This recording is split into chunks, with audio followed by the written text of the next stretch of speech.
Video recording, and everything's lined up and ready to rock here, so let's do it. Yep, that's good. Okay, here we go. In 3, 2, 1. A friend of mine said I should try America Online. So I did. I've gotten help with my golf swing, planned my next vacation. I even get stock price updates every 15 minutes. I've got worldwide email, point-and-click internet access, and a great web browser. It's people like you what cause unrest.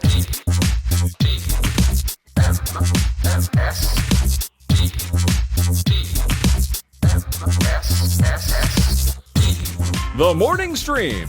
Fish. Why the hell do they call you fish?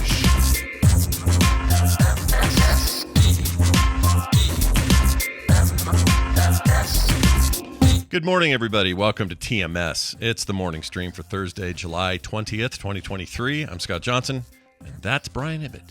It is. It is. All those things you say are true. You know, yesterday your quiz prompted me to go listen to a bunch of Monty Python yesterday. Yeah, I could tell that. It's people like you. What holes on wrist? I love that line. It's so good. And I went Frenchy Frog, or is that no, that was the I'd like to buy a fish. I don't know the name of it, but there's a whole thing where he's trying to buy a certain kind of fish. And Michael Palin is the storekeep, and he doesn't know what the heck he's talking about. But it's great because it's the radio version. They add like the store door sound effects and the sound of animals in there, and it's just got this really cool vibe. Final cut is so good. Those are the ones that we always heard on Dr. Demento. Like those are the versions, right? Like I assume so. Yeah, that's a good point. Yeah, I think that's the first time I ever heard them was there. But then when that 2 CD package came out, I was like, well, I'm buying that. I'm getting that right now. Yeah, that's a good deal. Still have it somewhere. Anyway, you guys should seek it out. It's on YouTube, the whole thing. It's just free. It's out there. Hey, look at this show. We have a show, and we got things. I got a question though about I don't know how often you do the grocery shopping. If you do it with Tina, you guys split it up a little bit, or who goes and who does what. I don't know. Tina does 90% of it, and sometimes she'll drag me along with her, and sometimes she'll just send me to the store to get a few things. Sounds like our house. So that's about what we do.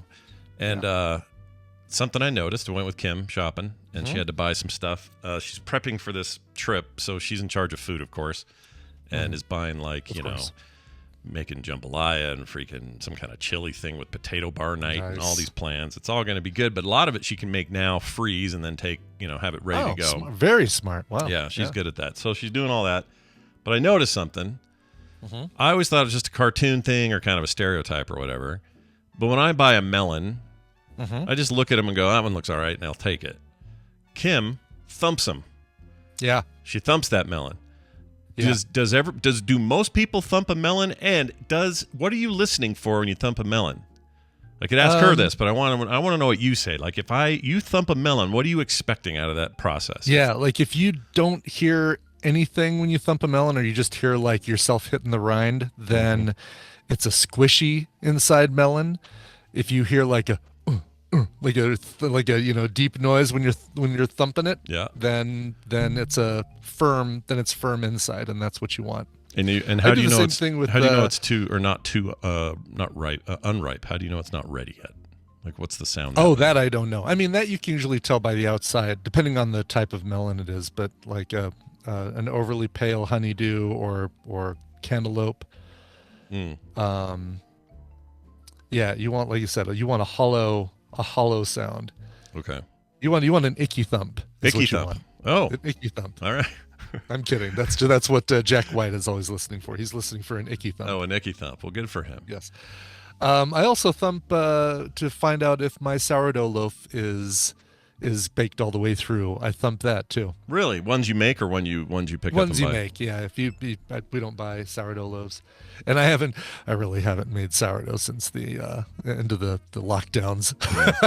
Yeah, do you remember that for a hot minute? That was a big deal for a while. Everybody making bread. My God, it was like everybody was doing Wordle and and doing sourdough bread. Mm-hmm. Yeah, that was a hot minute. So all right. And then she says, the other way for a cantaloupe in particular is you got to smell the little button on there. Smell where it connected to the tree. I have no idea what I'd be smelling for. Like I'd just say, oh, that smells like a cantaloupe. I guess maybe that's it, right? If it smells bad, then you know that the inside has gone bad, maybe? It's gone too ripe, and then if it smells Yeah, not at all, or right. it smells kind of plain, it probably isn't done enough. But if it smells like cantaloupe, you're good. Yeah.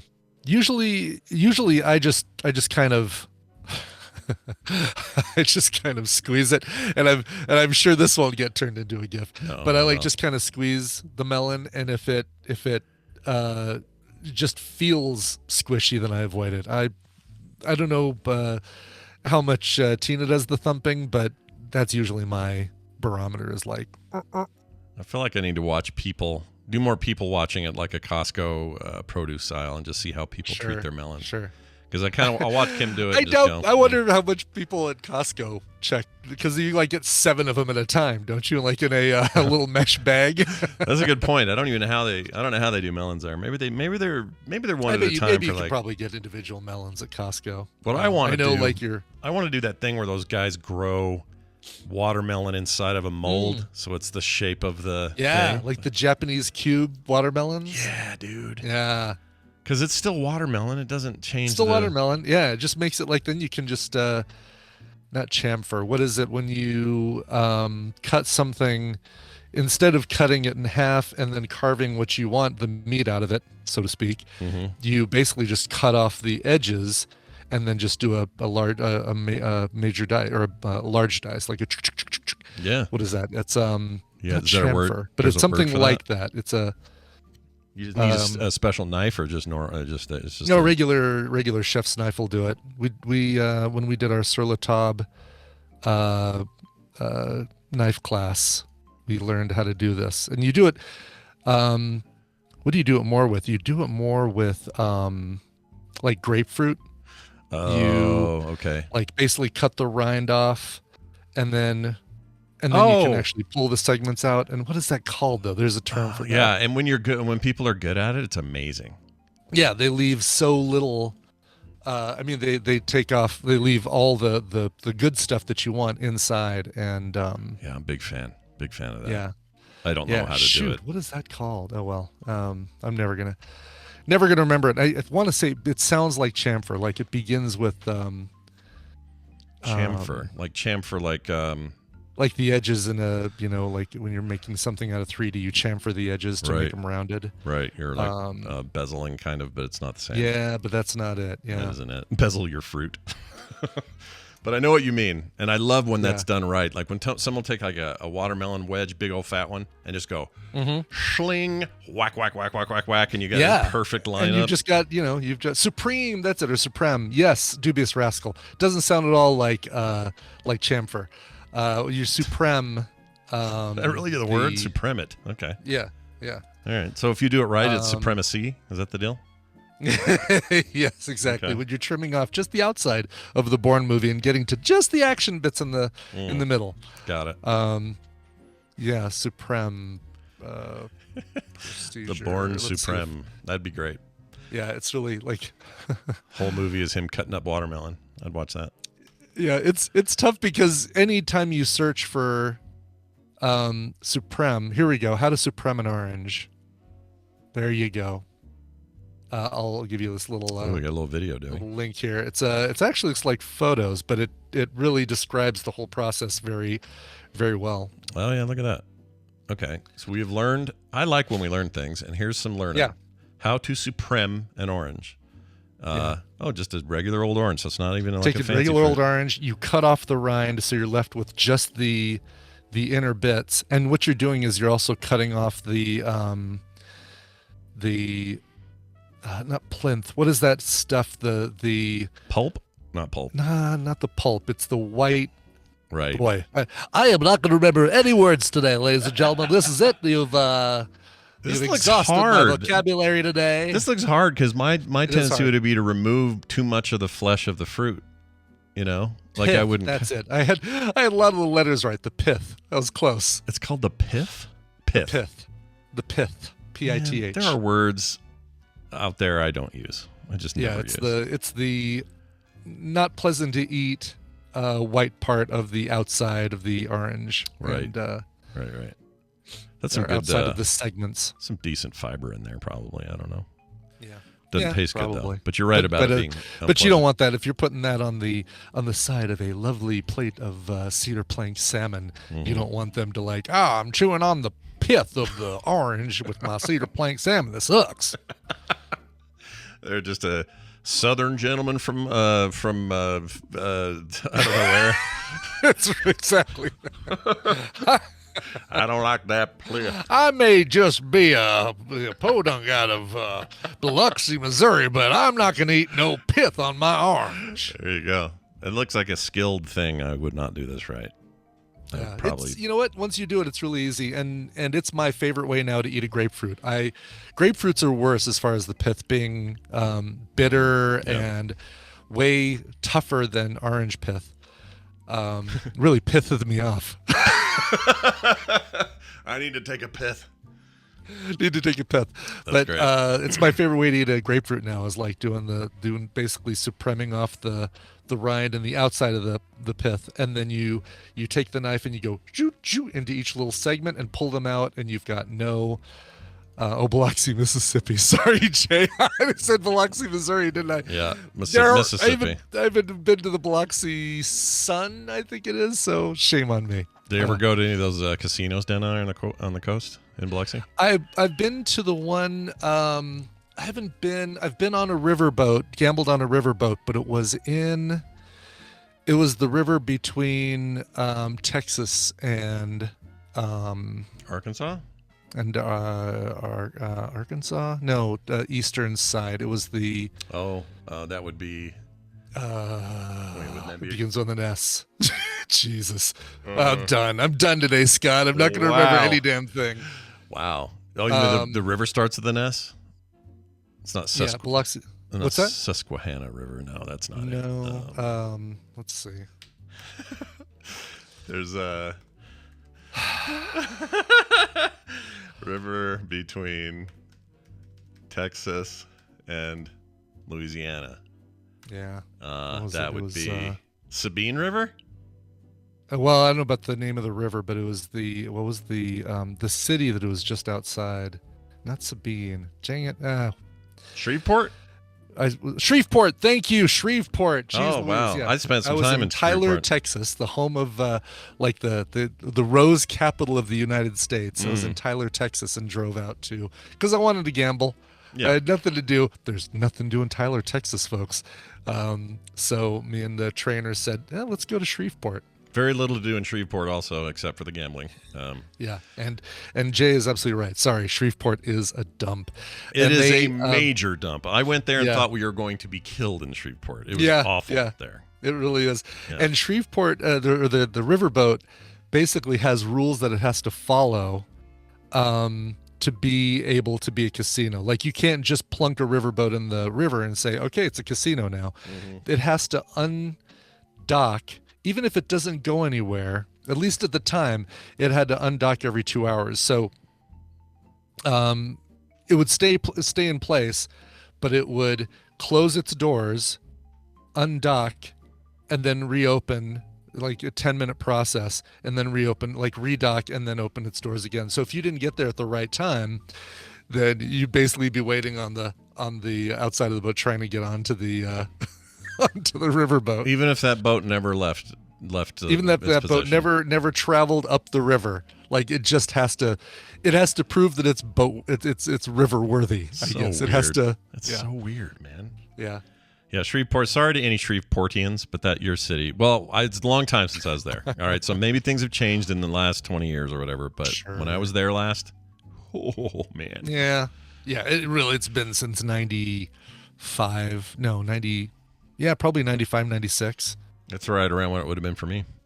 Yeah. That's weird. Wouldn't it be funny if we were in Shreveport at the same time? We didn't know it. It really would have been funny, except the furthest I got into Shreveport was on the riverboat. Like I didn't cross the river, I don't think. I just got onto the riverboat, and then we played for a little while, then we drove back to Tyler, Texas. I went and found a bunch of, we found some old abandoned warehouses.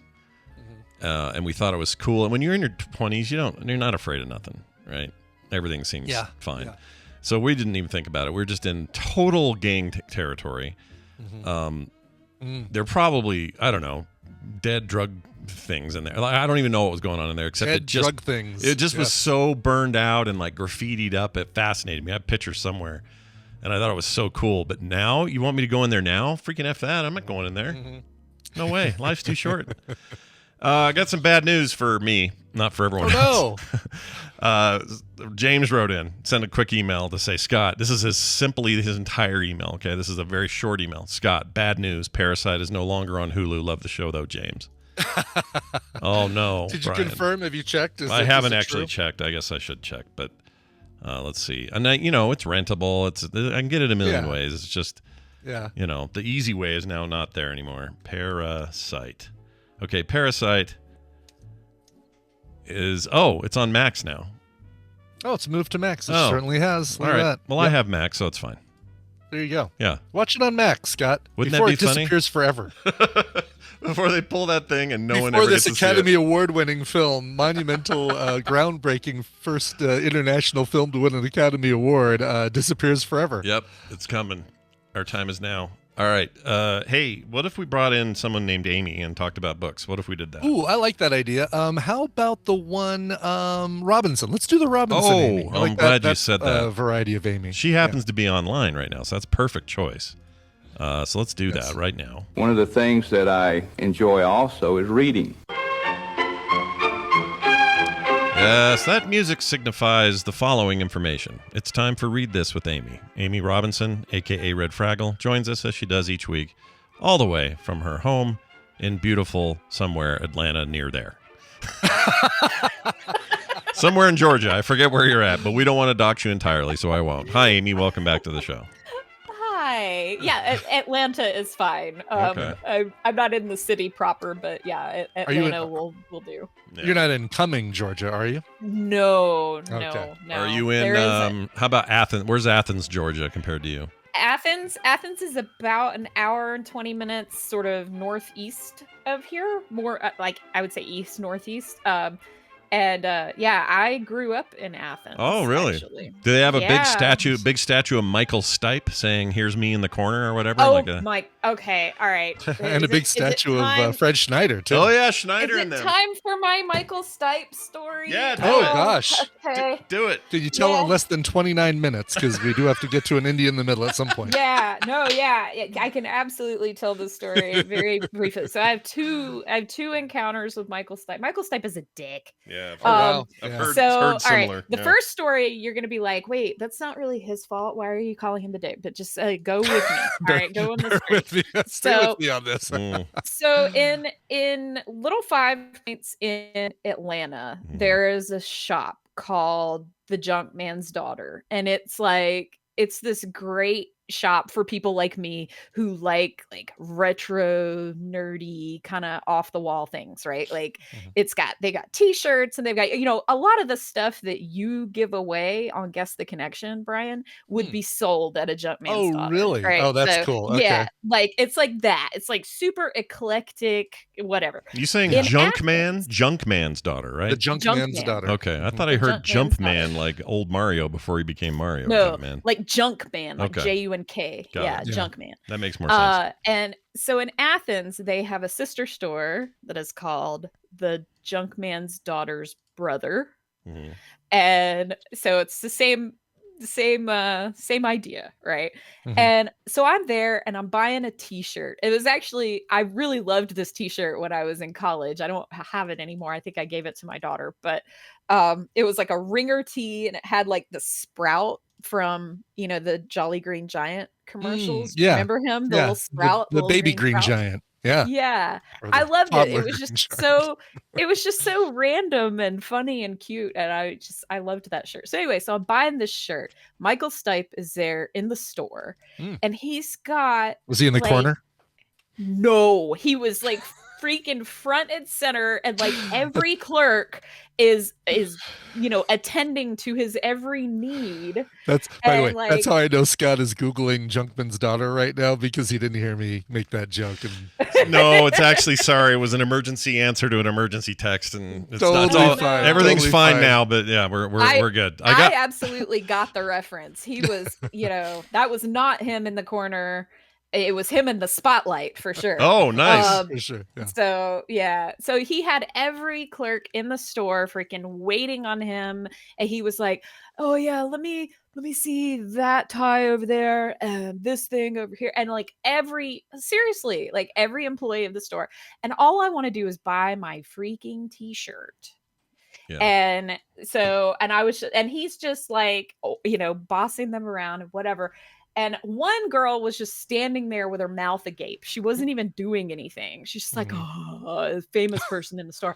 And I was over it. And so I just was like, excuse me, can you leave the rock icon alone for a second so I can pay for my shirt? Like I was just not having it that day. That's funny. Yeah. And so anyway, so I pay for my shirt and I leave. And he just doesn't even he doesn't apologize to me or anything. And I mean, he's like soaking it all up, and I'm like, oh, whatever. And so it'd be great if he'd have said, "What's the frequency, Kenneth?" as you passed him to leave the store. That would be great. Yeah. Right. I would laugh. I think that may have been before that. Before album. that album. Wow. Sure. Yeah. Yeah. Really? This is a while back on. ago. Yeah.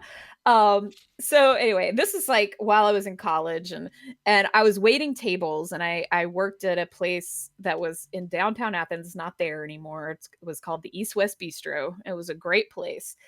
But he used to come in intentionally after we closed, and just, so that he could freaking have the whole place and whatever. Yeah. But he would just show up unannounced and expect us to wait on him.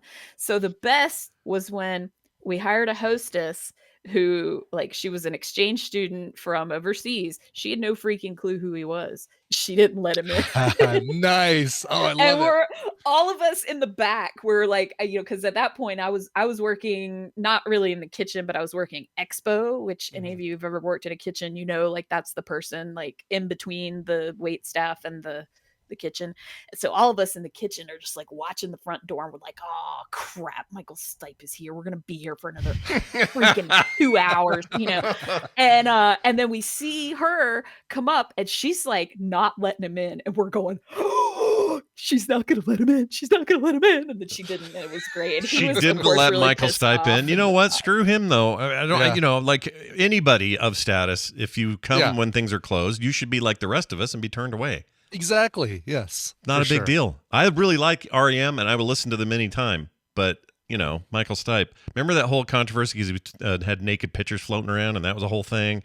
He had a weird moment. And now I'm noticing in the chat a whole lot of people who I would consider millennials, late, early Z generation people. They don't even know who we're talking about. They're like, "Who's Michael Stipe?" I don't know who that is. I know it's surprising. The lead singer of REM, which is a band Rainbow out Bright. of Athens, Georgia. Yeah, Claire. Yeah. Yeah, Claire doesn't know. If you want to, listen to REM, listen to their older stuff and stop before you get to what was it? Up, I think was. Which one had shiny happy people on it? Was that Green? Was that Green? Green was okay, but that song or Out killed. of Time. Maybe it was Out of Time. That song murdered me. I got so sick of it. Oh, really? Shiny happy people. I mean.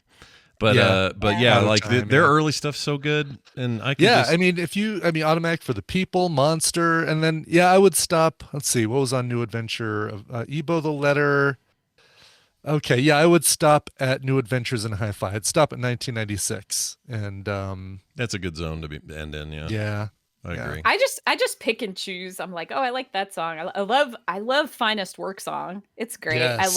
I love Radio Free Europe. I love a lot of stuff from Documents. Oh, Radio Free Europe is so good. And Don't Go Back to Rockville. Pretty Persuasion. They were when they were a college band. That's where it was at. They were unbelievably good. Yeah. Well, and that's what irks me is I'm like, okay, I get it. You're a big famous guy, but you're also we are the people who created you. You're supposed to be a regular person to us. You're not supposed to come acting like you're a big deal when you're in your hometown, bro. Come on. Yeah. And especially it would be okay for him to come in after hours, but give us a heads up, and also don't tip like a bitch. So people are talking about, well, I know the band, I just don't know every member of the band. It's like, well, but you know Bono, right? Yeah. You've heard of Bono. Sure. Michael Stipe at the time in the 90s was as notable outside of REM as Bono was notable outside of U2. Yeah, Yeah. exactly. And they You weren't. know It wasn't because solo albums or anything. It was because he was a prominent frontman. Yeah.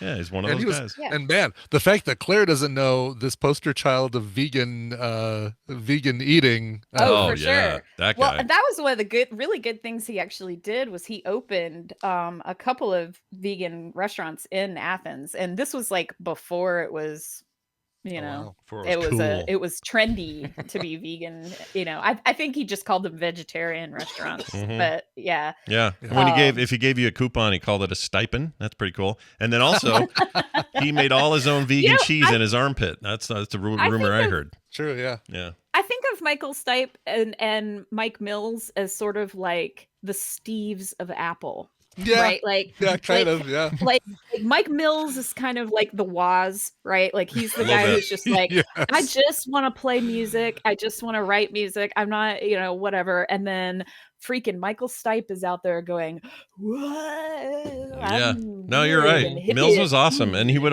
you'd only ever hear him do the little, you'd hear him go, shiny, happy. And you'd hear him in the background going, shiny, happy. Yeah. And it was like, I see you, buddy. I know what you're doing back there. You're a smart guy. I can tell. But they don't get along anymore, I don't brains think. of this outfit.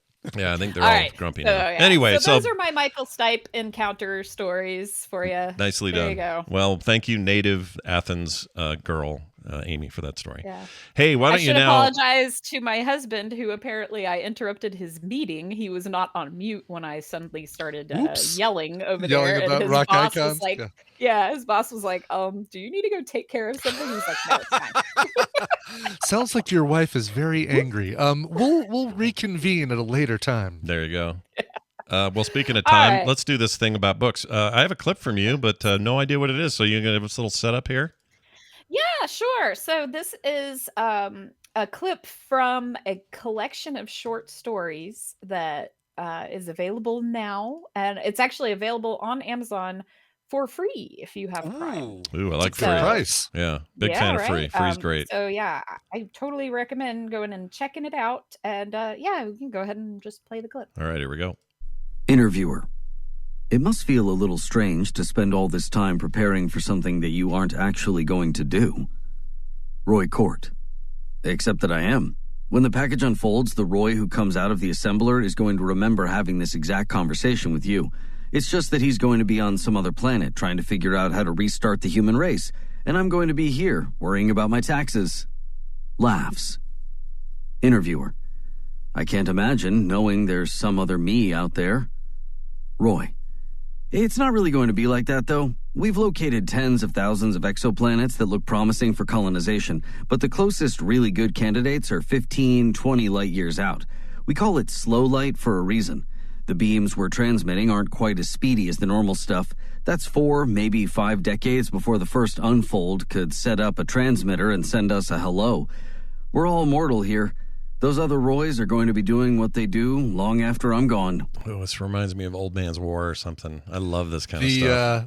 The narrator, the style of writing would be really distracting with the. I mean, I understand it's kind of written like a screenplay, but it would be really distracting to hear the person's name every time they say a sentence. Well, that's really they're little short snippets, just to kind of indicate, like, hey, you're getting introduced to a new person.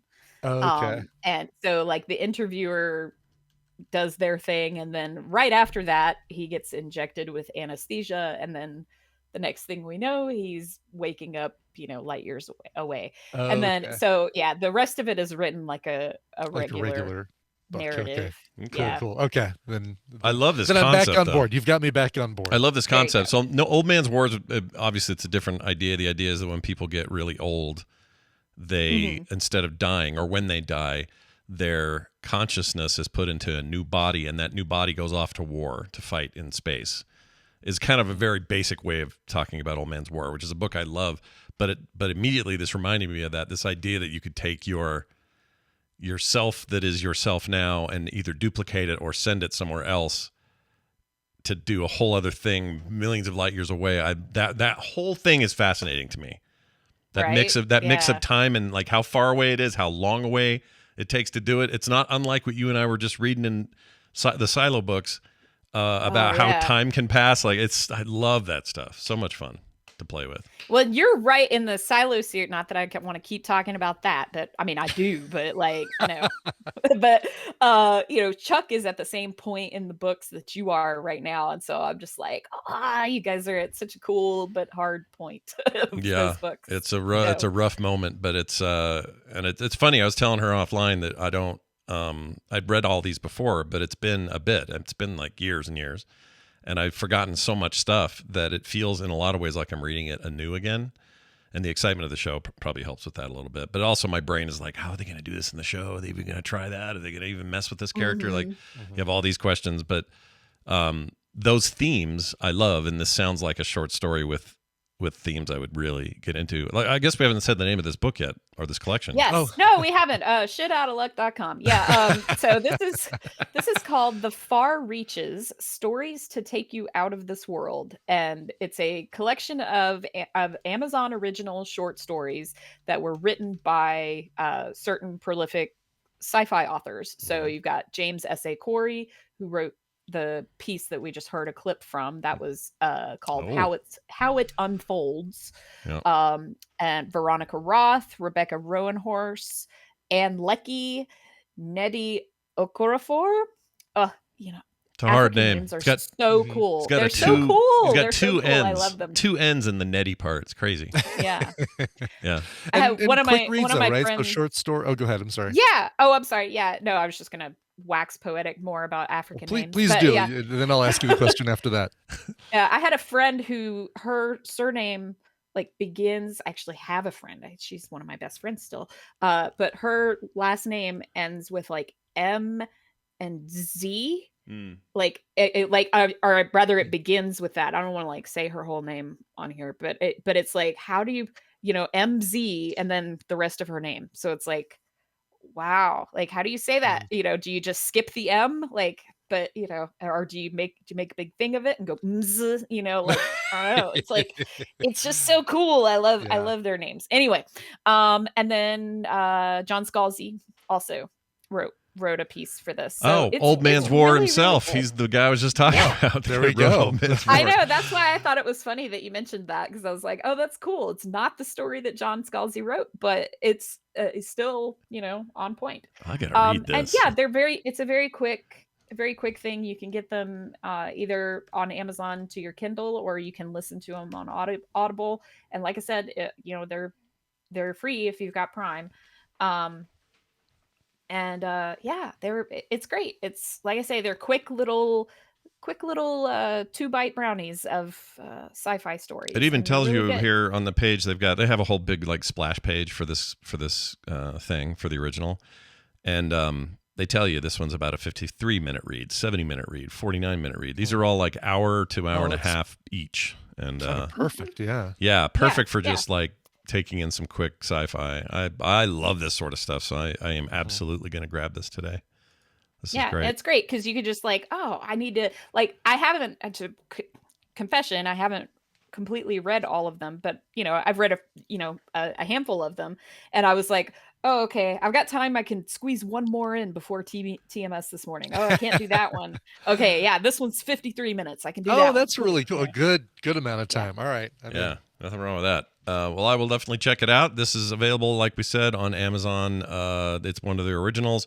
You can find it just by searching for The Far Reaches, and I found it immediately as soon as I Googled it, and it's free and available on Kindle Unlimited as well. If you spend a lot of, I subscribe to that because there's a lot of great stuff in there, and this is just just popped up. So. Good stuff. Amy, it's always a pleasure to have you on. You're sometime between when the show finishes editing and done and before Brian does Coverville, you'll be doing another clay throwing pottery good time over on your YouTube channel. Yes. Come after TMS come make a mess. That's right. That's gonna be my Any little tagline. any hints on what you're Nice. making? Are you making like another like a bowl or some sort of I don't know. I loved your bee jar gifting video. That was so cute. Thank you. Wasn't it? I mean, Yeah. seriously, like I put that actually in the do-gooders chat on Discord because it was like, you know what? If anybody is like, ugh, I know I should do good stuff, but I just don't have the energy. Man, that gave me so much energy to see her reaction to that. I was Aw. like, man, I mean, not that I enjoyed the whole process of making that piece. So Sure. like it gave me so much joy, just even the journey of it, but then to watch it get to its forever home and like make her so happy, that just it just gives me life. So yeah, so that's come watch me awesome. make a mess. You asked me what am I going to be making today? Mugs. Oh, I like mugs. So yep, Claire, I'm gonna be pulling some more handles. Ooh, handle pulling. Yep. What about a leg I'm check? no leg checks. All right, Just okay. I'll show you my overalls, but that's about it. That'll work. So, yeah. So they get all dirty, so it's all nice and dirty. But yeah. So I'll be pulling handles and throwing mugs today. Maybe a little trimming action will be happening. So that'll be fun. And also one other thing I want to mention, we still have spots for the Southeast meetup. We have one private room left. Oh. So if anybody was like on the fence, like I don't want to share a room with anybody. Correct. Exactly. If anybody's feeling like, I want to go, but I'm not really comfortable sharing a room with, especially folks I haven't, necessarily actually met. I only know them two-dimensionally. Then come on, we got a place for you. And then we also have one other spot in a shared room. So yeah, come, Yeah. have fun If with us. nothing We've got else- two Brians. Two Brians. That's right. If nothing else, you get to see what Dunaway and I look like first thing in the morning before we have our makeup on. Oh Look my at that. gosh, I've never even seen that in the same. Well, I No, guess there were exactly. nerdtaculars where you guys are both there, but I never saw the morning routines. I never got to see those. Yeah, no, you see us when we're fresh and ready coming down from our rooms at Snowbird, and that's After his 4-hour regiment is the word I was looking for. I'm imagining hair is going to play a part in this, and thus Dunaway is going to have a more dramatic morning reveal than you will. Yeah, Maybe. won't change anything for me, I'm afraid. Dunaway wears a lot of hats, so you'll probably not see much of it, I'm afraid. But good luck with that. Well, there you go. That's awesome, Amy. It's always good to talk to you. You're Red Fraggle 3 everywhere, everyone, including that YouTube channel. Go check that out. We'll see you soon. All right. Time for some quick news. Good morning, everybody. In the news this morning, good morning. Hey, it's some news, and it's brought to you by Coverville today, celebrating the music of Joan Osborne and Rufus Wainwright. You probably all know Rufus Wainwright for his cover of Hallelujah, which is one of the best, if not the best cover of that song out there. Joan Osborne famously did the song One of Us, What If God Was One of Us? But she's done a lot of stuff, a lot of covers and songs covered of hers that are really, really good. Hear them both today, 1 p.m. Mountain Time, twitch.tv/Coverville. Just a slob like one of us, she said. Just a slob like one of us. I've seen her twice in concert. She's really, really good. It's one of those people. It's easy to describe a single song to her, but she has a pretty good. She really does. That song Saint Teresa, I think, in my opinion, is head and shoulders above One of Us. I think that's probably like one of the 50 greatest songs of the 90s. It's like. Do you have a fast car, lady? Can't think of her name. Tracy Chapman. Tracy Chapman. Yeah. It's like everyone thinks of that song, but Tracy Everyone Chapman thinks has of Fast amazing, Car, but amazing catalog. She has such good music. Yeah. Let's get to this story. An Ohio plastic surgeon who live streamed patients' operations on TikTok. She was a relatively popular TikTok plastic surgeon, but didn't get permission to live stream the work she was doing on people. Has had her state medical license revoked permanently as a result. Good. Yeah, probably breaking some sort of HIPAA violation, right? Yeah. I feel like you should have known this. I don't know why you didn't know this. Yeah. Very weird. An Ohio plastic surgeon who live streamed some patients' operations on TikTok had 3 patients report complications after surgery. had her state medical license revoked permanently Wednesday, according to the medical board. Dr. Catherine Roxanne Graw, also known on social media as Dr. Roxy. Dr. Roxy. And she's just pulling off her middle name being Roxanne. Like, she's Dr. Catherine Graw, but her middle name is Roxanne. So it's like, I'm going to milk that middle name for as much as it's worth. Oh, yeah. She milked it, but, all right. So her it's less about her doing the stuff on TikTok, although I'm sure that's a factor, but more about the complications that her patients. Well, their claim is the afterwards. complications were as a result of her distraction by doing that. Yeah, so it's all sort of tied together. But it says here, no longer be able to practice medicine in the state of Ohio. This according to Jerica Stewart, spokesman for the state medical board in Ohio. In addition to revoking her license, the board voted to fine her $4,500. It's not that much for her, probably. No. That's a drop in the bucket for a surgeon. Jeez. The article says they sought comment from her attorney, but they didn't get anything. The board has summarily suspended her medical license in November after twice reprimanding her, so she'd already had some heat on this. But she continued, quote, to practice. Continued practice presents a danger of immediate and serious harm to the public. Let's see. She was in a suburb of Columbus called Powell. No, sorry, in the Columbus suburb of Powell. Addressed the panel before the board members voted on the hearing Wednesday. She said she thought about the board's criticism over the last year and saw how she had, quote, fallen below the board's ideal in many ways. Well, I guess that's one way of apologizing. Yeah, right. Exactly. There's one way of doing it. Let's go to southern Indiana. Now, you may have famously seen a commercial done by those Rhett and Link guys. Oh, Rhett and Link? Yeah, the Good Morning. The Good Morning guys. They used to be, when they, back in the day, their big claim to fame was they would go around to local businesses around the country and make their commercials for them. So they were legit commercials, but they were made by them. Taxidermist, the Red House. The Red House, all that stuff, right?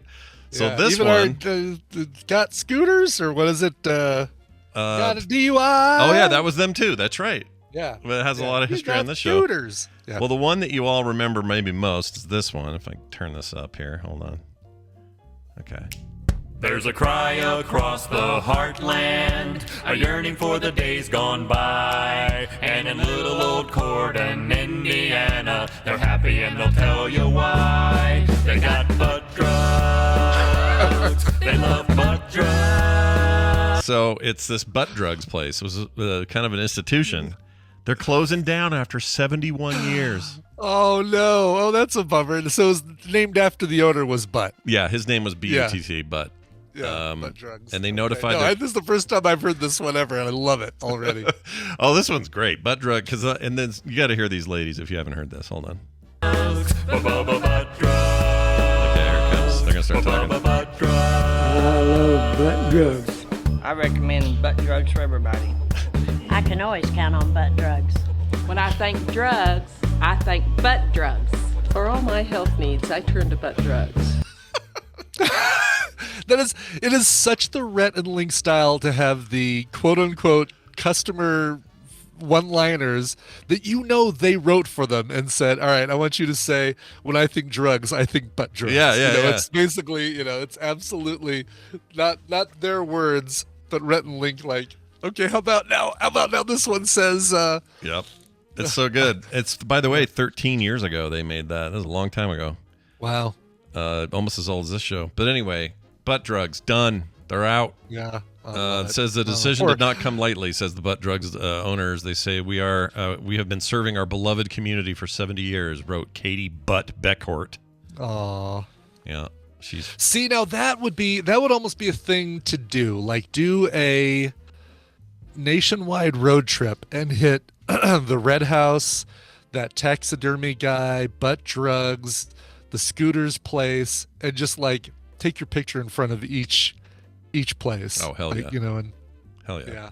Yeah, they were doing a service. Now they're just talk show people, they're just talking heads. Now they're doing a great YouTube channel that I've watched 3 times and thought it was funny each time, but I didn't. I completely, totally forgot to keep watching. My son Nick is a gigantic Rhett and Link fan. That's like his daily thing. Bountiful Morning, is that what it is? Good Bountiful Morning? Good Bountiful Morning? That sounds right. Something, yeah. Yeah, if you guys haven't seen it, check it out. There's also the Rhett and Link YouTube channel, which is mostly this old stuff. This one has 2.2 million views. Not mythical. bad. That's it. Good mythical morning. Good mythical morning. There you go. All right. Let's see. That's about it, I think. Yeah, that's it for today. We'll take a break now. We'll take our temporary leave. When we come back, Wendi will be here. We got an email that we're going to deal with, and that'll all come up after this. But we have to play a song, so Brian, play the damn thing. What do we got? Okay, how about the Intemperate Sons? Boy, there's a band name for you. Brand new song from the Intemperate Sons. Their latest single is called Faceless Man. Their new album is called Game of Keep Away, and it's going to be released this fall, thanks to the Framework label. Not Framework, but Frame/Work label, which is great.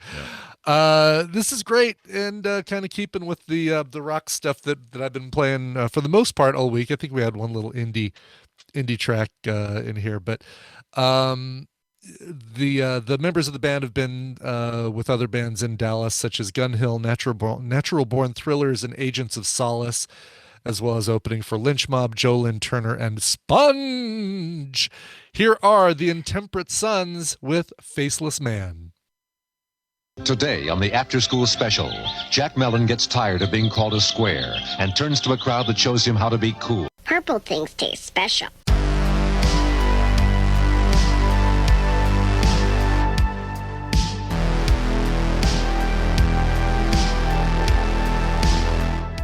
We have returned, and I would probably need to put this on my dance card. What song was that so I can write that down? Put that on. Faceless Man by the Intemperate Sons from their upcoming album. This is kind of the lead-off single. The upcoming album, Game of Keep Away. Very creative band names out there. For sure, days. Right? Yeah. Yeah, the Intemperate Sons. It's a great name. I don't know what it even means, but I like it. You know.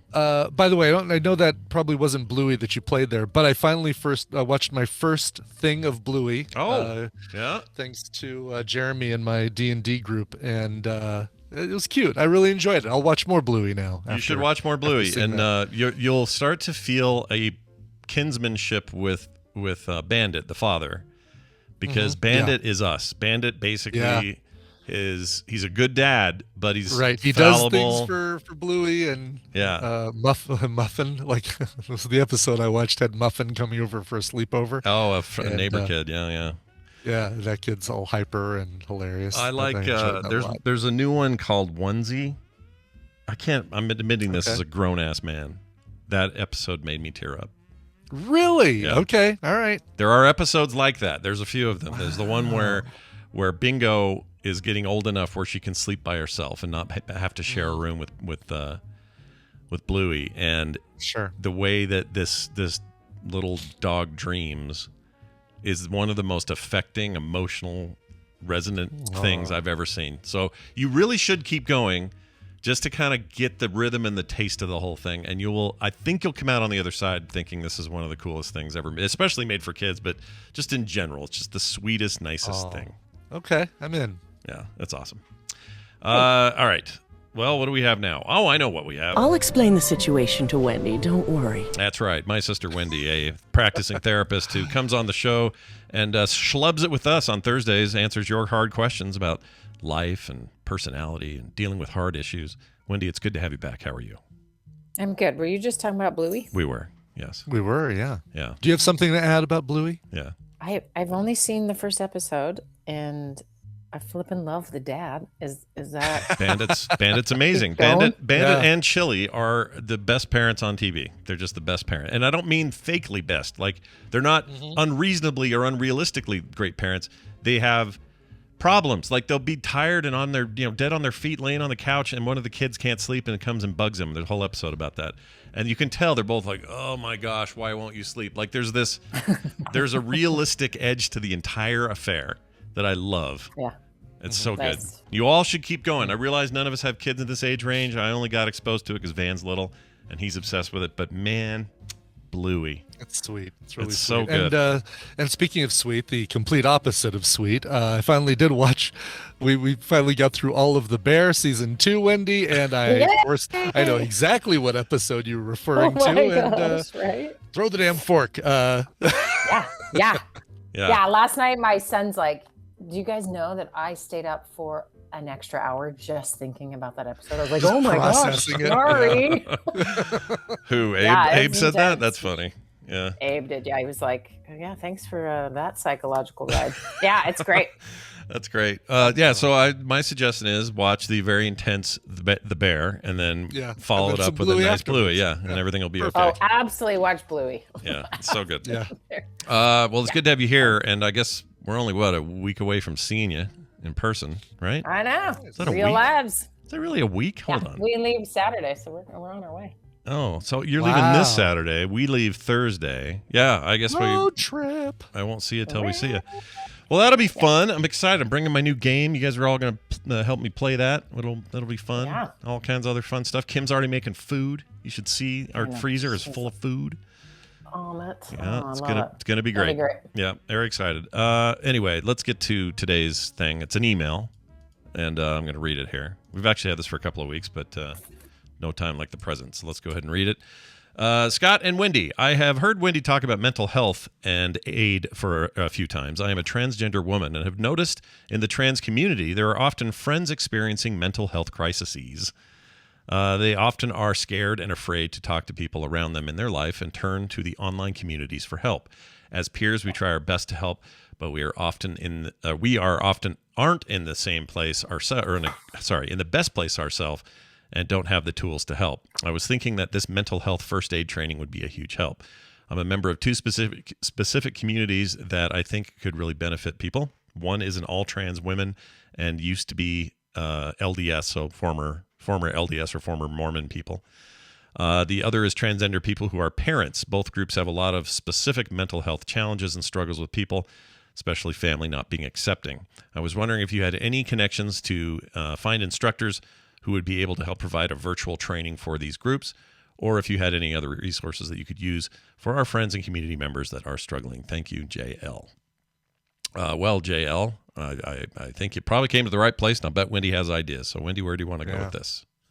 Yeah, I think, this is a tricky question because it's bigger than that. So we're going to take it big and then we'll get small to what they're looking at, right? Specifically, or what they're looking for. But just this idea of how do I get good help and know if it's good help, right? Mm-hmm. And so I think of from a newness perspective, like the trans community specifically, sort of having a lot of things happen in the last 5-10 years that other groups, there's a massive change that has occurred, and maybe just generally more people aware or more people becoming allies, more people coming out, all sorts of different variations on that. And then simultaneously with all of that exposure and acceptance and sort of even from the professional psychological community and medical communities of sort of what is best for kids and who feel the need to transition. What does that look like? A lot of very serious people and a lot of researchers are looking at these things, but it still has some newness to it, even though the concept's not new. But the acceptance of it is pretty darn new, right? Yeah. And so a lot of things in flux. And so you don't have this just hey, here is the solid thing we do, and this is where to get all your support and resources are from a professional standpoint, which is where the internet often comes in anyway, right? It comes in early and it comes in strong and it comes in however it comes in. And so often that is just that support. I know how you feel. I've been there. How can I be there for you, et cetera, that type of thing. But I like what JL is pointing to, which is, if I'm not doing well, I can offer support, but I have my own struggles. I'm still navigating, feels like every other minute, a new legislator somewhere is well, let's ban everything, let's make it 10 times scarier for this person to live their life. Let's lop off some more rights for these people. Mm-hmm. And so all the progress feels amazing on one hand, and then really it's very vulnerable and very scary on the other, right? And to just read in the news that your particular subgroup is going to lose civil rights is terrifying, right? If they're all right, all the dudes who are bald are now losing their right to vote, right? I mean, I'm not saying the world would be a better place if that were true. It might be. Just joking. Yeah, thanks. But Yeah, you know what I mean? Like, Brian, you're never like, when was voting the last again. time you That's guys it. read about yourself, your demographic in some form in the news, and it was about not getting to be a full participating citizen? Yeah. No, it happens a lot. Probably never, Yeah. white dudes. Yeah. But No, sorry, you know what I yes, mean? it's white dudes. Really, Yeah, but just imagine it for a second. Like, it's really kind of terrifying to think about. So you have folks in this situation where they are trying to navigate their relationships that maybe have really changed. It's a major disruption in life, to depending on your support system, right? And can be very psychologically difficult and draining. At the same time, for a lot of folks I've worked with, they finally feel like themselves, and sometimes that is this incredible like balancing energy that they get from just being honest and open, and but it's still incredibly vulnerable. So my heart goes out to anyone in these situations, because it is so difficult to navigate. And yet all that sort of research on what to do and how to help can feel pretty new.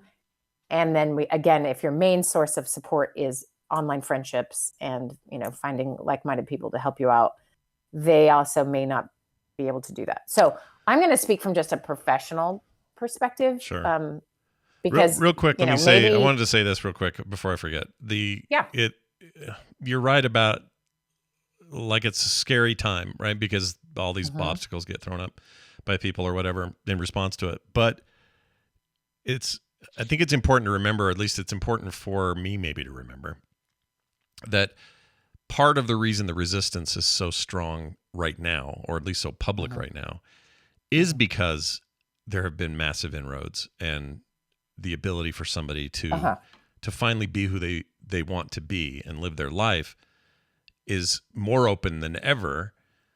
And it's easy to get bogged down in the resistance, but really it's a great sign. Like back in the, I don't know, me growing up in the 80s, there were kids I knew growing up who absolutely were either transgender or would be, or otherwise just felt like they couldn't say a word.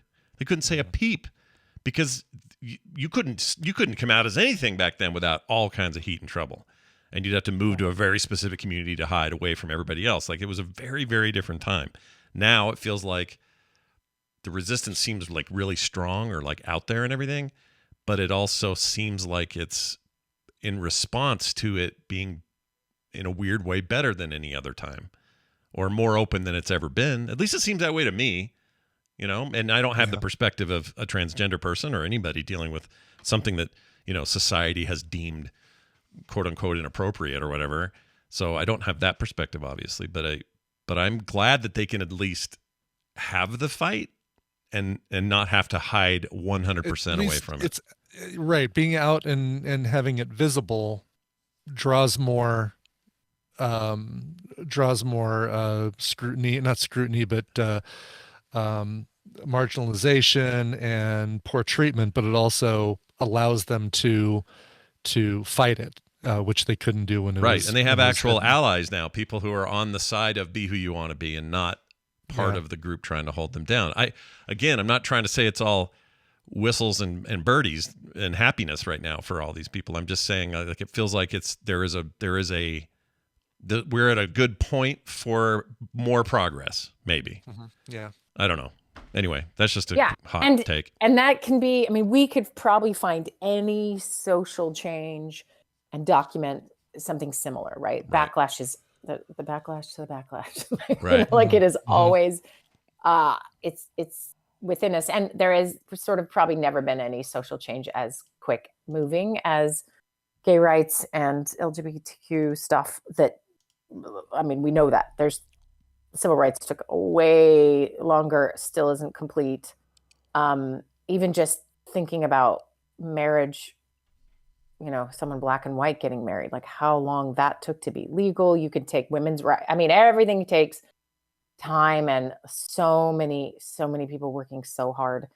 And the same is true for LGBTQ folks, but there is a swiftness to this. And I think the internet is a piece of that, right? I also have this pet theory is that, with at least race relations, you may have just only been around people in your own race. And so it took folks longer to have exposure to one another. Whereas I think, your kid's gay, that's a much more direct experience and is going to shift things in a family, right? And so some of those dynamics are fast acting, and anytime any social change is fast, or you're going to have maybe certain responses and backlash that's different. And here's what's tricky. And this is maybe for folks who are having feelings of like, oh, I just don't want to hear about it. Or I just don't want, like, can't we just get along? And, whatever those old adages always are when you're in the privileged group, right? Because when you're the privileged group, you just want the normalcy of whatevs and live in the privilege.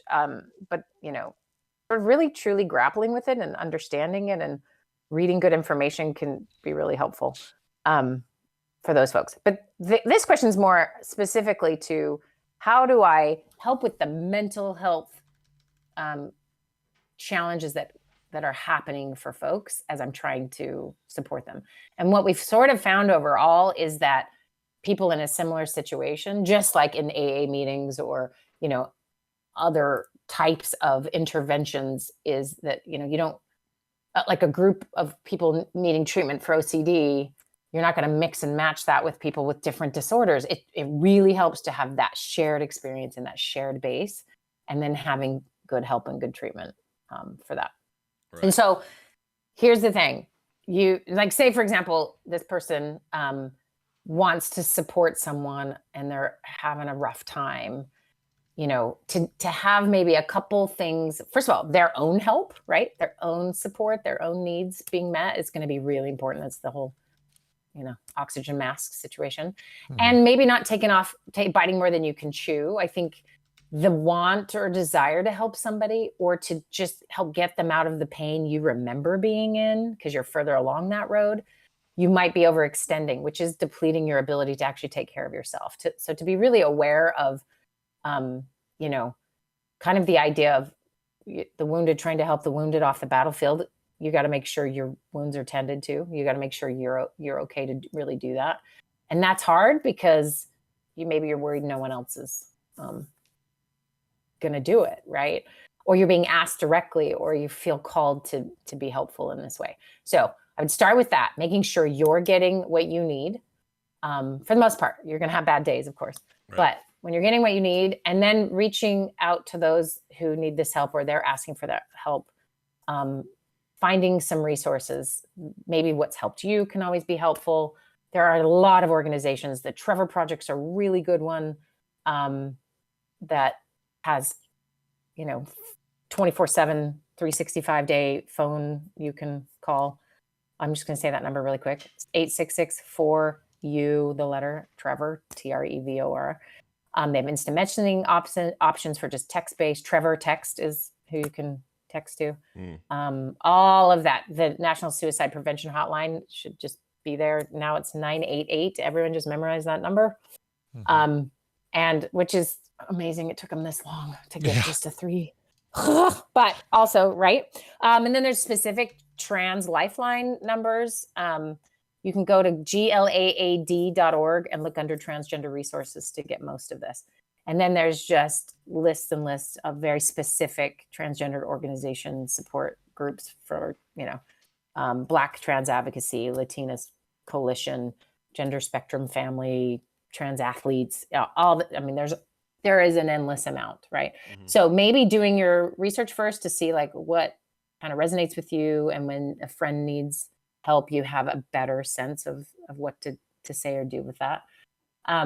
Also, so that's kind of more general stuff. With the specific LDS component or any high demand religion that, very conservative Christian kind of groups who there's the just sort of banishment element and the you are dead to us kind of thing that can tend to go on. That can be so much trickier. And so to really find your resources that are helpful there. So there is one specific one a lot of people have found really helpful, and it's Affirmation is the name, Affirmation International. So it's affirmation.org.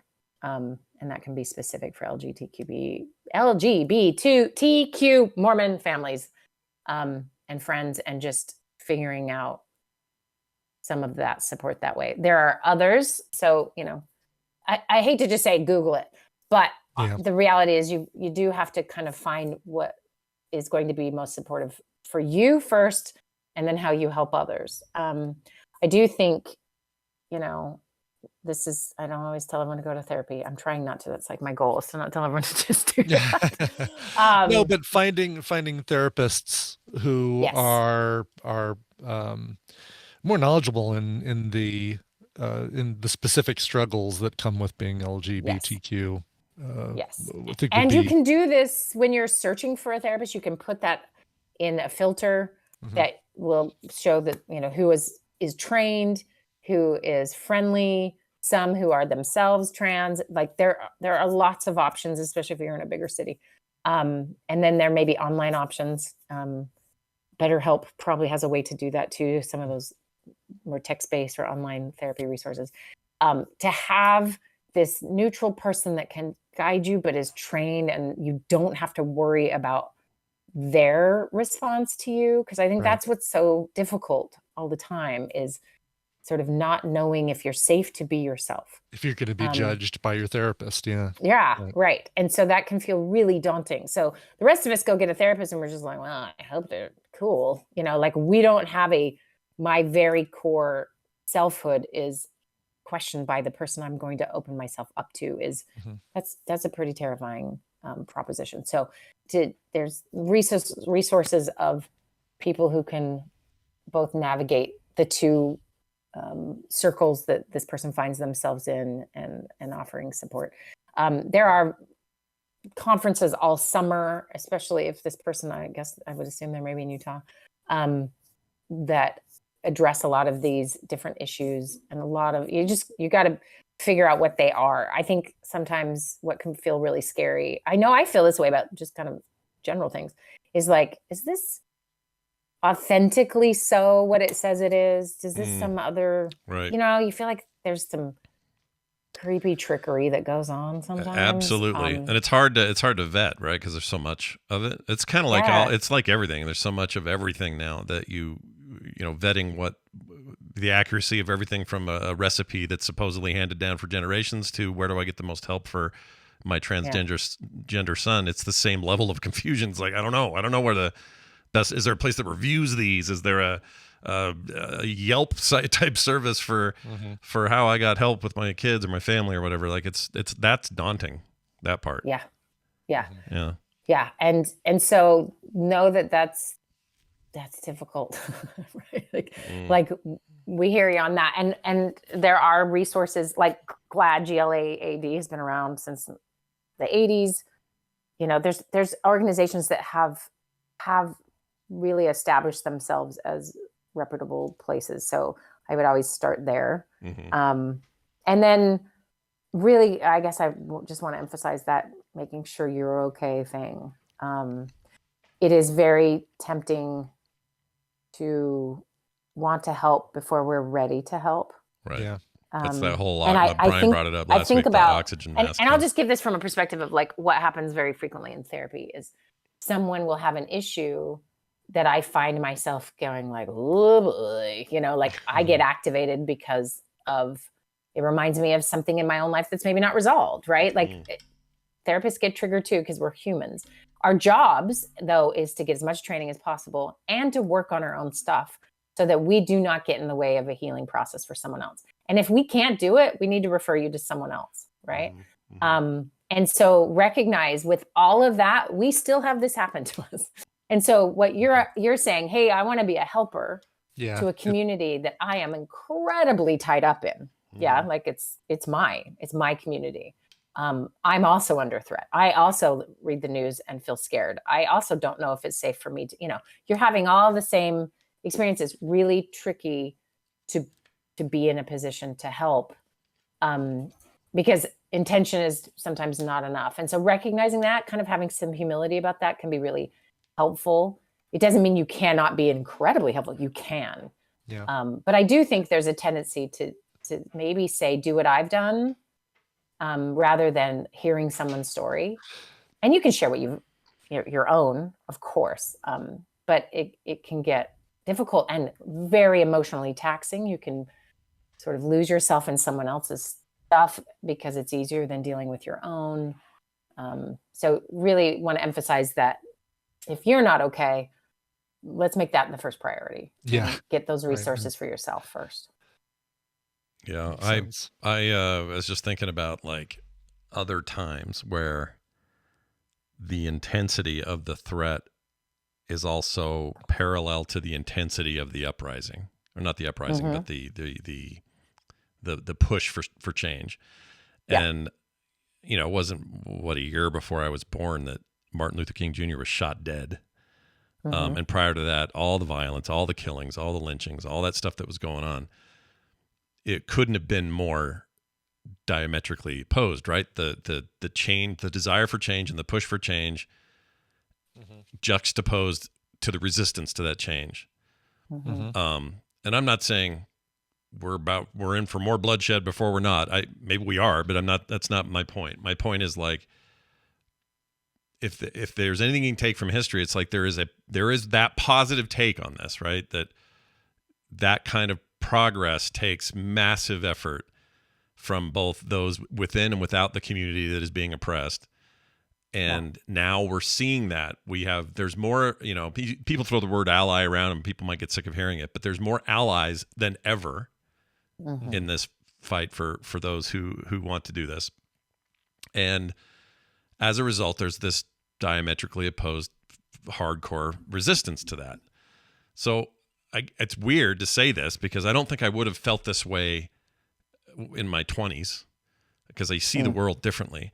But having seen enough like this stuff go by, you can look at it and go, actually, this is really great news that we're getting to a place where the strength of the change is at an all-time high, the allyship is at an all-time high, and the resistance is at an all-time high. All of these are indicators that change is coming, and maybe permanent change. And it doesn't mean it's perfect because there's plenty of issues for Black people today. Right. But they aren't what they were in the 60s. So I guess what I'm saying is, I don't know. I'm probably just repeating myself, but I'm somehow all of that gives me a little bit of hope in a weird way, even though, you know, the real hope would be that you wouldn't have this kind of resistance. You wouldn't have people threatening violence and threatening legislation, in some places actually passing legislation that really truly oppresses these people. But I guess I'm just hopeful that the desire for change is as strong as it is, and you know that we'll get to a better place for these people who need it. And I don't know why it's so hard for us as a society. You know, we're always walking around going, "Don't tread on me," but we're happy to tread on other people. Like I don't understand. I don't understand why this is hard for us. You know, it's so weird to me. Sorry, Brian, were you gonna say something? No, I was agreeing with Scott. I was gonna say one thing I've thought about that I think resonates with like just human nature is this concept of, you know, when you are experiencing like the world works for you, it's kind of built for you, and you have certain expectations. I feel like sometimes like we joke about Karens, but I think a part of that is maybe Karens got their way at a younger age and then they stop getting their way as they no longer sexually available. and that like entitlement still exists, right? And there's different, it's not all the haircut. I think there has to be other experiences, right? But you take like just any privileged person or class or experience person, that's their main experience. And then you know, for them, equality will actually feel like oppression because the you know, someone else gets to step up to experience more privilege. There's a perception of loss. Like you're getting your privileges. You think mistakenly thinking you're getting your privileges taken away because 100%. It's not the math at all. Yeah. And yet that's the experience of a lot of people. So I'm very sensitive to the folks who are just like, I don't get this. This is not, you know, I've had a couple friends who are like very progressive in many ways, just sort of say, okay, this is where I get stuck. And these are wonderful people who are trying but then don't know how to have a conversation with anyone because they'll get their head ripped off because they're not ally enough, but they just don't get it yet. And they need to have more experiences, and they need to, I've had people say, can you just explain to me so I can get it? And I've done this a couple times. I'm like, okay, so let's just try this on for size, because it feels like, oh, it's every single person. It's not every single person. Not every single person is trans. But in these moments, right, you can imagine back during civil rights, it was like, okay, let's stop talking about it. That kind of like, you're interrupting the easiness of my life. So it can feel like it's everything and everywhere. And especially the internet makes things feel that way too. But so I've had a couple experiences where I will just walk someone through, because they're very open and they trust me to not, mock them for not getting it.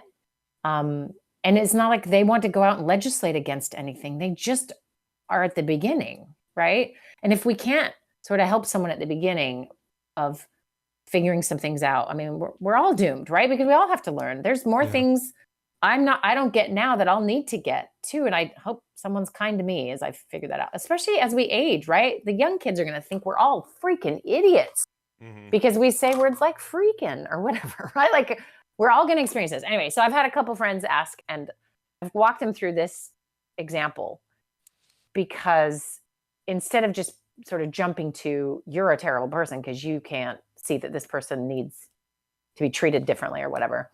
It's not maybe about that. Sometimes it's just, that's not what they're used to. They're used to people dressing their particular gender. There is a generational gap here. My kids feel none of this. They're just like, oh yeah, it's a they. And that's it. Like there is no question. There is no concern. Just like, it is what it is. And when you were not raised in the same experience, you're going to have figured something out, right? Anyway, so I walk people through this. I'll say, okay, if they're feminine presenting specifically, I'll just say, okay, now what I need you to do for 1 week is I want you to dress in cargo shorts, like really baggy ones. And then I want some white socks with some sandals. Cool. Okay. And then I describe in detail, like a dad outfit that's not that attractive. And I kind of just, now we're going to cut your hair really short and kind of like do this. And then I'm going to have, I'm describing a masculine version of them and then saying, okay, now and I watch their face while I'm discussing this. And I'm like, okay, now just tell me how you feel in your body. If you had to go for a week and everyone called you sir and dude and bro, and your pronouns are he, him, and like, just live a week like that. And they are like, oh, okay. Yeah, no, I can't do that. And I'm like, okay, now imagine that's how you feel all the time, but everyone says you have to wear that, right? Or the other way around, or, whatever. Like, it's just about getting in someone's shoes, right? Like, if I've heard their stories, I haven't heard all the stories, but I've heard many of those stories. And when you hear someone's story, it softens you. It gives you a chance to sort of put yourself in their shoes. But if you're just fighting, if you're just scared, or if you're just screaming, like, you never have to have that experience, right? Nothing will shift for anyone. So that feels like a very small part of my being, what I would consider my version of being an ally, is to just still be a place where people who don't quite get it feel safe enough to talk about it and are willing to listen. And so I can kind of just give them that idea. And then sometimes I'll share some of my clients have been incredibly suicidal until they could express themselves as the gender they feel, and just life altering to have that option, and how their lives matter, and how we can sort of do things step by step differently. So anyway, that's just one piece of like this bigger puzzle. And it's but the backlash is backlash, and it always has existed, and a generation will go by and then we'll think it's silly that,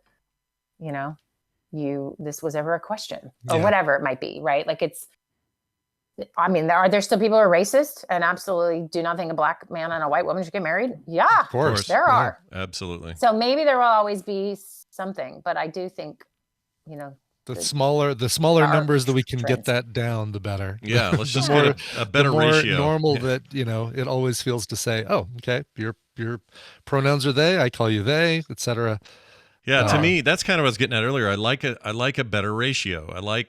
I like when there are way less flat earthers than not, you know? Like I'm not saying kill them. I'm saying like ideologically, let's all get to a place where we have better understandings of these things, that we're accepting of everybody's lives. To me, it's simple. It's like I get to live my life the way I want to. I don't know why I would ever have the right to tell someone else they don't. You know what I mean? Like if you want to live your life any way you want to live it, you should be able to live that life. It's your life, not mine. Like it doesn't make any sense to me. This whole fight makes no sense to me. So when I see people get upset about it, like I understand the feeling of like the first time maybe you meet somebody who's transgender and they're early in the process and you might immediately go, oh, last time I saw that person, they presented as a man, but now they're presenting as a woman, and you're not used to it, and you kind of have a little bit of like, oh shoot, I hope I don't say the wrong thing. And you know, I understand those emotions. Those make sense to me because you're trying to navigate those immediate situations. What I don't understand is this like feeling like it's abhorrent to you and that they are not allowed to do what they want to do. Like I don't understand how it affects you. Yeah, exactly. I just don't get it. That kind of control over other people makes no sense to me and never has. And so, it just frustrates the living crap out of me. Well, and this is where everyone should go to therapy. Is this idea of like what is going on for somebody, right?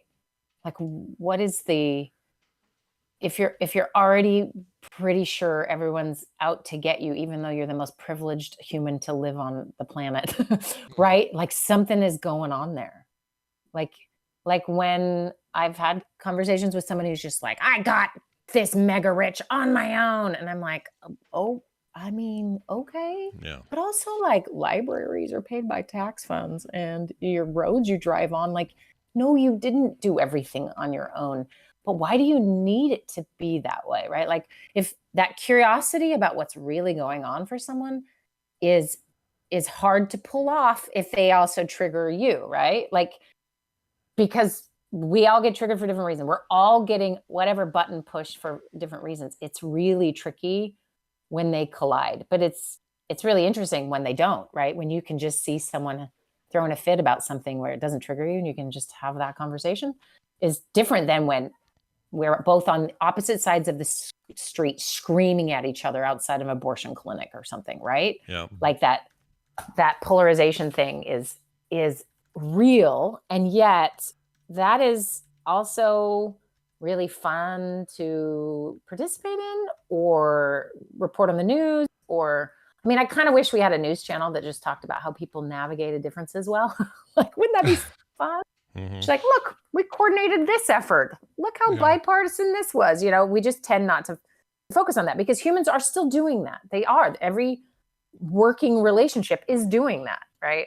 Mm-hmm. But it's about really figuring out some of your own responses to things. Like, what is causing this for me? And does it call me to do something more? Do I need to figure out, is this really like a daddy issue I have not dealt with? Right? I'm telling you, a big one with trans stuff or anything with LGBTQ folks tends to be triggering for other people because I'm talking to those other people who are being triggered. And I'm like, okay, let's explore, where's this come from? A lot of it is never having permission to be themselves. And it's and the jealousy of seeing somebody else getting to do that. Yeah. And it also could be like they're having a disgust response. They don't fully understand why. It's confusing. They don't like being confused. And then they were never allowed to, they had to be a lawyer because their daddy made them. And there's like, whoa, okay. So a lot going on here. I mean, let's just take any of these legislators in any of these places and like find out what is driving you. Is it people telling you they need this? Is this your own thing? Like have you seen that Jon Stewart interview with the legislator from like Missouri or whatever? Oh, that was amazing. Yeah. Oh my God. I can't believe that guy even consented to sit in on that. I cannot believe it. I know. What, have they not seen the show? He tore him to bits. That level of, I am so right, the level of arrogance, but that protecting children is this banner cry that is sort of really covering up some other things. And this is why everyone should go to therapy. But no, it's hard to stare at our own thing, right? It's really hard to stare at our own thing. Anyway.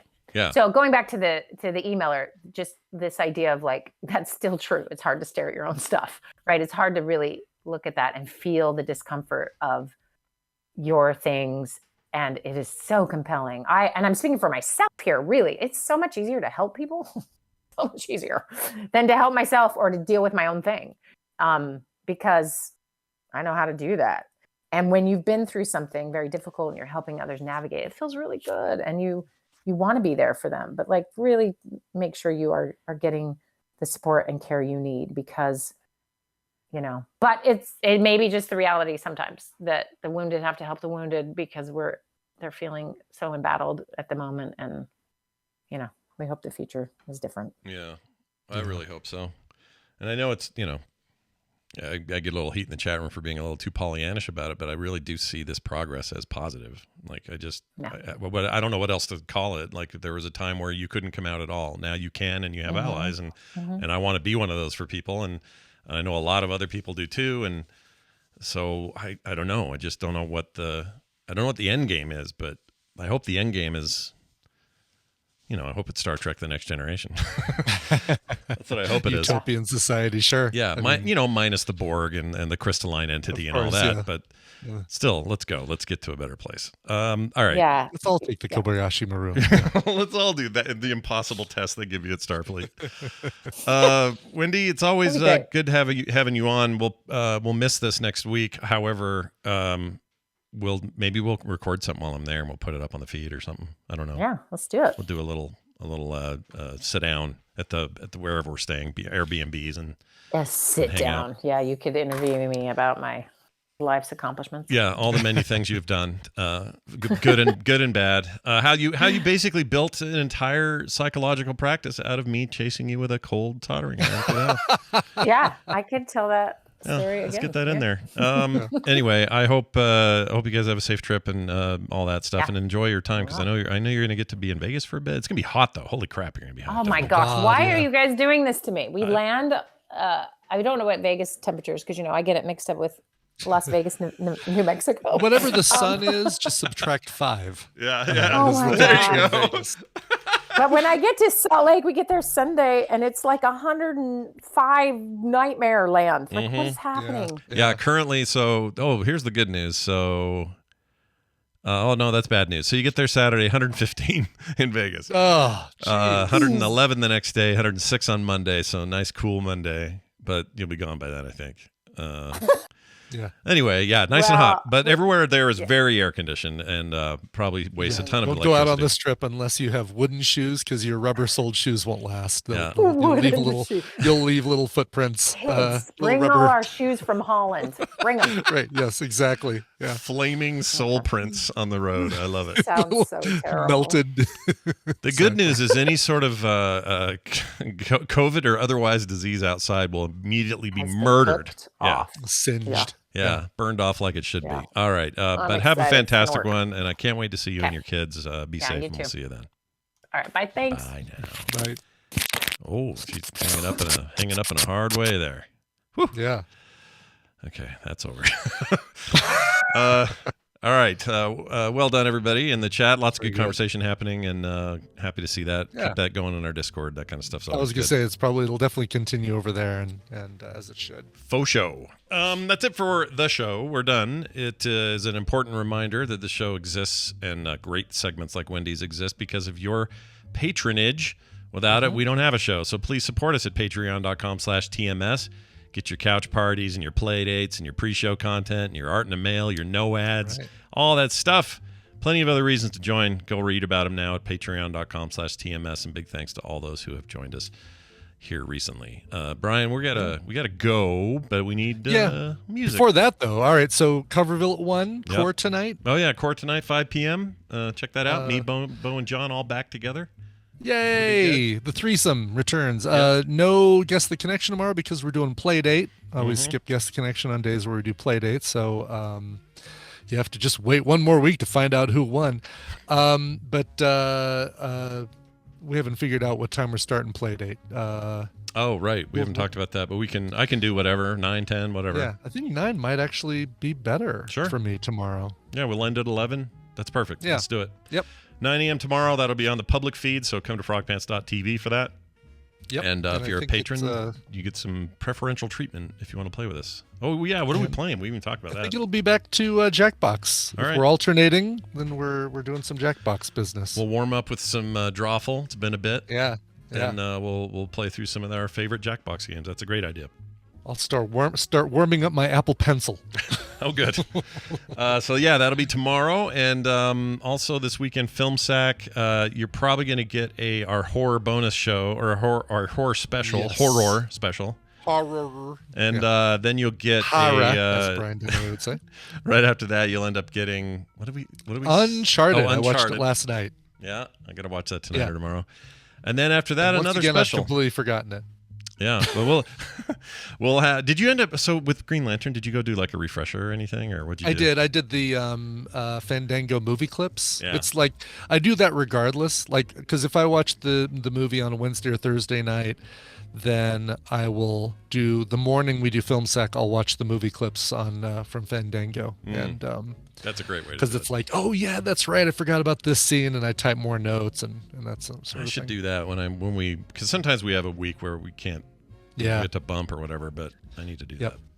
Well, anyway, tons of content this weekend, so do check it all out. Hopefully a skim later today if Kim is back from her cooking chicken. They're cooking mass amounts of chicken at Misha's house so they can get it ready for the trip. Deep frying, baking, grilling. What are they grilling, I doing? believe grilling, because the goal is one night we're doing like fajitas or something. Oh gosh, that's awesome. I know it sounds good, right? Chicken fajitas, steak as well, I believe. Yes, little fajita bar. I get it. Yeah, That's so good. You get these big family groups. Those assemble it your damn self meals are the best. They really are the best because not only you get a little more choice, it tastes like you know how camping food tastes so good. It's like that somehow. Yes, for sure. Anyway, lots of stuff to catch, so make sure you do. And join our Discord, as we mentioned earlier. We are at frogpants.com/Discord. It's free to everybody to join in. We got tons of cool forums going now. People are competing in that coffee golf game every day. Yeah. Oh, I need to do mine today. Yeah. It was a good one today. I got some tree problems, but I got my first hole in one since we started playing. Ooh, with a driver or was a driver, I believe. Yeah, it would have been. And it was pure luck, and there's no way I could replicate it. Like a lot of hole-in-ones, right? They're hard to do in real life even.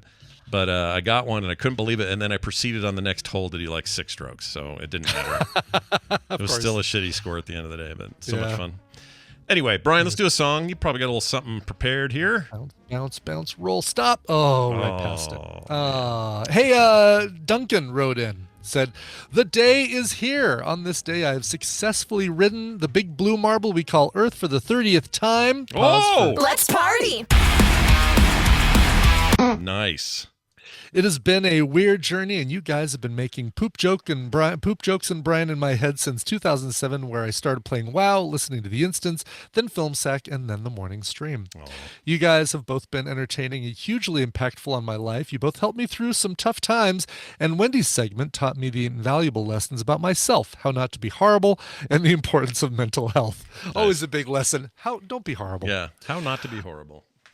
You all made me confident enough to be a nerd before it was cool. Now that 12-year-old kid who was listening to you while leveling through the barrens is now a 30-year-old starting a family and a career in the game industry. Oh, power to you. Oh, cool, dude. That's awesome. Can I get any cover by Tenacious D? Jack Black doesn't get enough credit for how good a singer he is. And if you can't play anything by them, any rockin' song to go along with my victorious charge into my 30s.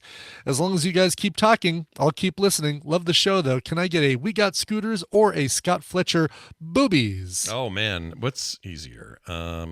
Let's see. Is this it? Honk. Oh. Nope, that's not it. No, but that's what some people do with boobies. They do. They honk them and then go, oh. Oh. Let's see. Boobies. I definitely have a Scott Fletcher boobies. Let's see.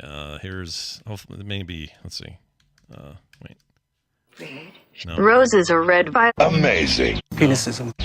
No. Spring break. Boobies. There it is. That's been a while, dude. That thing was buried. That was buried. Yeah, sounds like it. And then P.S. You were both right. The 20s, in the 20s, you're just worrying about finding yourself. And if you're successful enough, everyone 29 and lower, don't worry.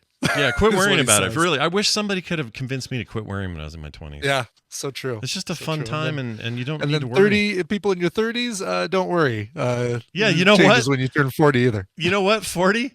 40-year-olds, you're fine too. Everyone, and you know what? When I'm 60, I'll tell my 50-year-old self to knock it off. This is how this works. This is life. Exactly. That's how it goes. All right, let's get to this. A lot of people suggested this one in the chat room, or hoping for this one. It is the basically their cover of the entire second side of Abbey Road. Not really, but a lot of it. Starting with "You Never Give Me Your Money." Here's Tenacious D with that whole Beatles medley.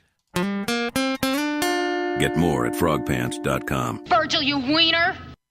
Poor Virgil. He's such a weirdo. Virgil. Virgil. Virgil.